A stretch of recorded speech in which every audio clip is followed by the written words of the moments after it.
And next up we have Lola. Is Lola not here? Okay, well, next up we have Timia.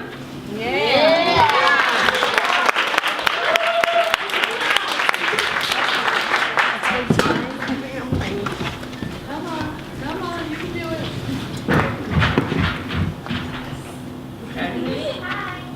Hi. Okay, so this is called On Growing Up Rich in the South Bronx. Woo! Unchipped paint, unlike the rest of my building, and a leathery black couch. Every cable channel and a filled fridge, barking dogs and sirens 24/7. Everyone else was afraid of the cops. My parents were the cops.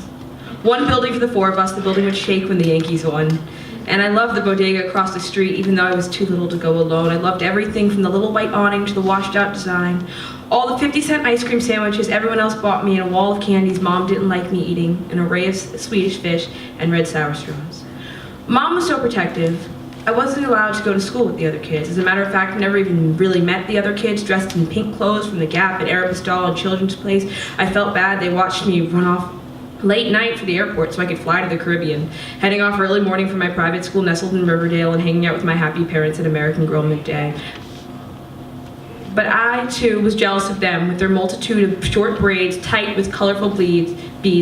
They danced in the street while they clacked. My hair was straightened with a headband from Crew Cuts, and they had the freedom to wear what they wished, while Mom made sure I wore designer clothes, not to be judged by my white peers. They ran to the parks in groups, ran through fire hydrants while I watched them from above in my apartment. They had siblings, cousins, friends their age, while I sat with one baby sister. Some days, I felt more out of place at home than at school. Watching the children and wondering why they were chasing buses and I was jumping into Mom's car. They begged their mothers for dolls and food while I can never remember being denied anything I wanted. Growing up rich in the South Bronx was relative. I was richer than most and barely realized until I moved. Growing up rich in the South Bronx took form in a private education, my favorite Juicy Couture pants, the real gold hoops in my ears, and moving. Packing up my life on East 163rd Street and moving to a townhouse in Westchester was no longer a dream. It was a reality. Growing up rich in the South Bronx with two cops as parents molded me like the clay I played with at school. It was confusing, not knowing who I was, where I stood, and most importantly, why I couldn't play with the kids around the corner.